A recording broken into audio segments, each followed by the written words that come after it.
राज्य की 211 प्रखंड स्तरीय डिग्री कॉलेजों के लिए बिहार विश्वविद्यालय सेवा आयोग के जरिए पिछले महीने विज्ञापन निकाला गया था।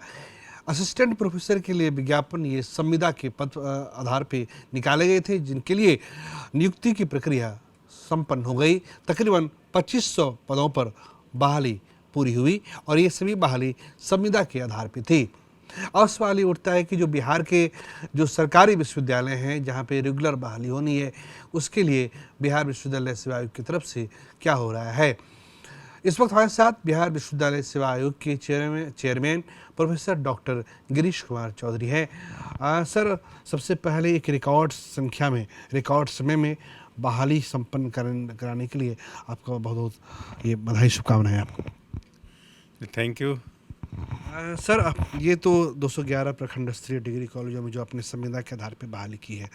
सर, जो रेगुलर कॉलेज है, चाहे रेगुलर जो बहाली है, चाहे पटना विश्वविद्यालय हो, मगध विश्वविद्यालय हो या फिर तिलका मांझी भागलपुर विश्वविद्यालय हो, सर इसमें भी सर एक लंबे अरसे से असिस्टेंट प्रोफेसर के पद खाली है। सर, इसको लेकर सर क्या योजना है आपके पास?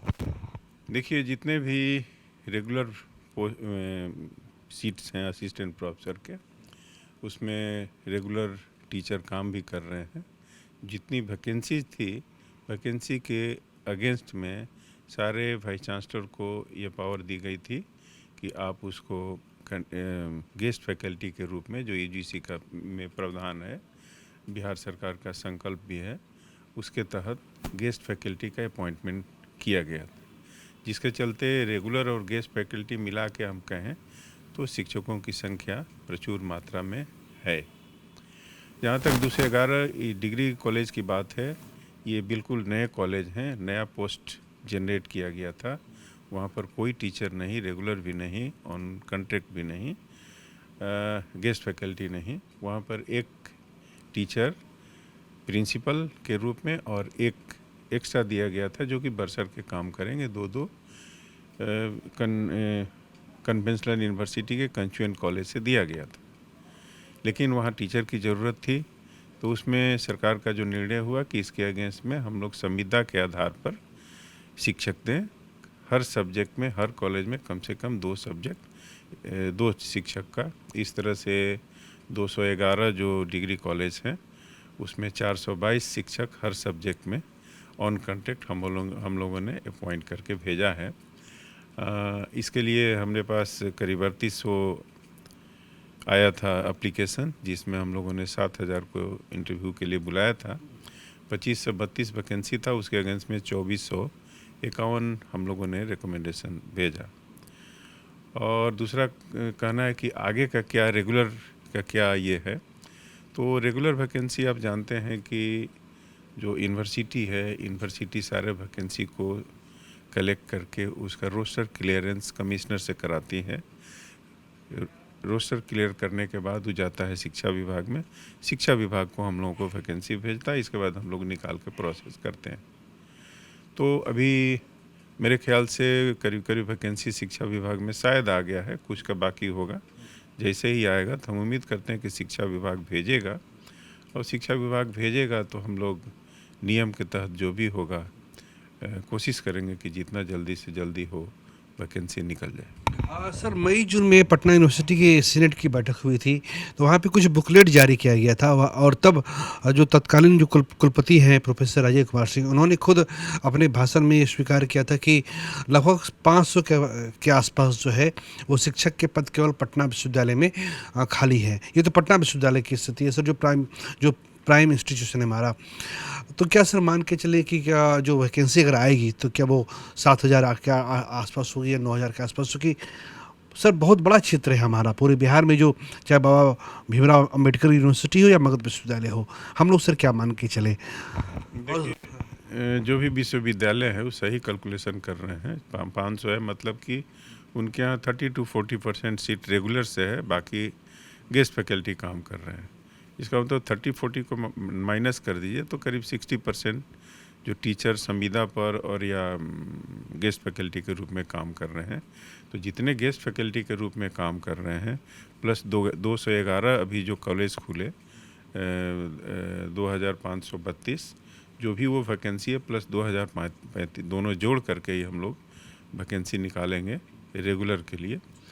अभी जो हम लोग जो भी संविदा पर अपॉइंटमेंट हुआ है, इनका एक सेशन के लिए किया गया है। अगर इनका कार्य संतोष रहा तो आगे भी किया जाएगा। इन द मीन टाइम इधर रेगुलर वैकेंसी भी आ जाता है तो इसका भी प्रोसेस चलते रहेगा, और जब रेगुलर होगा तो स्वाभाविक है कि जो गेस्ट फैकल्टी है और कंट्रेक्चुअल जो हैं उनसे रिप्लेसमेंट होगा। एक आखिरी सवाल सर, अगर ये जो बहाली होगी तो क्या सर इसमें 175 नंबर की रिटर्न परीक्षा होगी और 25 नंबर क्या इंटरव्यू के लिए होगा सर? कुछ ऐसा कुछ तय किया गया है? देखिए, अभी हम लोग संविदा के लिए तो हम लोग API बेस्ड 88% API स्कोर और 12% का इंटरव्यू हम लोगों ने लिया। इसमें जो आपका एकेडमिक स्कोर है, सपोज मैट्रिक से लेकर के PhD तक नेट का सबका अलग अलग पॉइंट डिफाइंड है कि मैट्रिक में अगर 100% आपका मार्क्स है तो 10 पॉइंट लिखा जाएगा, अगर 90% है तो 9, 85 है तो 8.5, लाइक दैट। तो इसमें इंस्टीट्यूट में डिफाइंड है। तो 88 में जितने उनके मार्क्स आए, उस आधार पर मेरिट लिस्ट बनाने के बाद जितने वैकेंसी थी उसके 3 गुना हम लोग इंटरव्यू के लिए बुलाए और 12 नंबर का इंटरव्यू लेकर के दोनों जोड़ के रिजल्ट निकाले। 12 नंबर का जो इंटरव्यू था उसमें 6 नंबर का टीचिंग स्किल और 6 नंबर का इंटरव्यू। कुछ प्रश्न ये भी आते हैं कि हम लोग इतना दिन से पढ़ा रहे हैं लेकिन हम लोग को कुछ वेटेज नहीं दिया गया। ऐसी बात नहीं है, जितना का इंटरव्यू है 50% टीचिंग स्किल पर है। आप जितना दिन पढ़ाए हैं आपको इंटरव्यू में अपने से टॉपिक तैयार करके आना है। आपका इंटरव्यू के दिन आपको प्रेजेंटेशन देना है और एक्सपर्ट जज करते हैं कि आप में कितनी स्किल है, आप किस तरह से क्लास लेते हैं, आपकी क्या काबिलियत है। उस आधार पर इंटरव्यू का 50% मार्क्स ऊपर है। और ये जो आपका प्रेजेंटेशन है इसमें वीडियो रिकॉर्डिंग भी होता है, इसलिए भी नहीं कह सकते हैं कि मेरा प्रेजेंटेशन बहुत अच्छा था हमको कम नंबर दिया गया या बहुत ख़राब था चाह करके टीचर अच्छा दे सकते हैं। अगर इंटरव्यू बहुत ख़राब हुआ तो एक्सपर्ट नंबर नहीं देंगे, बिकॉज वो अपनी नौकरी दाव पर नहीं है। आयोग की इंटीग्रिटी की बात नहीं, वहाँ जो एक्सपर्ट्स जो हैं, अगर आपका प्रेजेंटेशन बहुत ख़राब हुआ, रिकॉर्डेड है, तो बहुत अच्छा चाह के भी नहीं दे पाएंगे। अब बहुत अच्छा है वो चाह के भी कम नहीं दे पाएंगे। तो इस तरह से बंधा हुआ है कि कहीं से भी कैंडिडेट को कहीं से कोई लॉस नहीं हो। सर एक आखिरी सवाल है कि कई बच्चे हैं जो असिस्टेंट प्रोफेसर बनना चाहते हैं, उनके मन में एक सवाल ये हो रहा है कि अगर उनके पास पीजी की डिग्री है, अधिकतम मान ली पीजी की डिग्री है, उनके पास नेट या JRF नहीं है, तो क्या वो अप्लाई कर सकते हैं क्या? आपका पहले क्वेश्चन का हम जवाब नहीं दे सके थे, रिटेन की बात कर रहे थे कि अभी जो API बेस्ड किए, अब जो है रेगुलर के लिए रिटेन टेस्ट होगा। रिटेन टेस्ट के लिए मिनिमम एलिजिबिलिटी है कि कौन रिटेन टेस्ट में बैठ सकता है। तो जो पीजी है, पीजी के साथ नेट या बेट या JRF तो नेट के साथ होता है, अपीयर हो सकता है। नहीं, हाँ, पीजी प्लस नेट या पीजी प्लस PhD। वैसे कैंडिडेट जिसके पास नेट नहीं है, बेट नहीं है, लेकिन PhD कर लिया है, वो भी एलिजिबल होगा। तो कहने का मतलब पीजी प्लस नेट और पीजी प्लस PhD जो हैं वो अपीयर हो सकते हैं, और जिनके पास नेट, बेट या PhD नहीं है वो अपीयर नहीं हो सकते। इसमें क्या है सर, सामान्य के लिए और अधिकतम नॉन जनरल है? जो निकला है उसमें 43 ईयर्स है, और जो कैटेगरी के लोगों को है बिहार सरकार का जो भी आरक्षण रोस्टर है उसमें दिया गया है। एक चीज़ बता दें कि कन्फ्यूजन हो जाता है महिलाओं के लिए मिलेगा कि नहीं, तो महिलाओं का भी रिजर्वेशन है।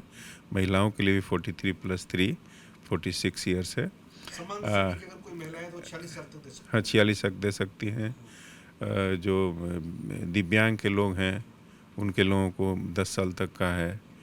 जो आपके SC ST EBC BC category के हैं, इन लोगों को भी एज में रिलैक्सेशन दिया गया है।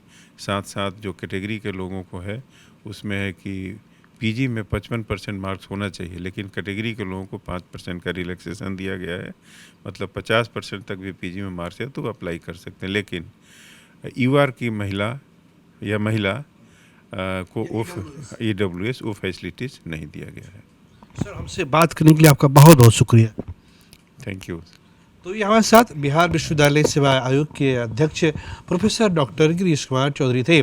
इसमें कहीं कोई संदेह नहीं है कि आयोग ने पूरी पारदर्शिता, पूरी निष्पक्षता के साथ पिछले महीने जो इंटरव्यू कंडक्ट कराया, जो वो बिल्कुल निष्पक्ष था और पारदर्शी था, और रिकॉर्ड समय में संविदा के आधार पे ये बहाली पूर्ण की गई। आयोग के चेयरमैन ने सब कुछ स्पष्ट किया है कि बहाली के लिए न्यूनतम उम्र सीमा क्या हो सकती है, अधिकतम उम्र सीमा क्या हो सकती है, एज रिलैक्सेशन कैसे हो सकता है, और आपकी न्यूनतम शैक्षणिक योग्यता क्या हो सकती है। कैमरा पर्सन राकेश रोशन के साथ प्रीतम कुमार, कशिश न्यूज, पटना।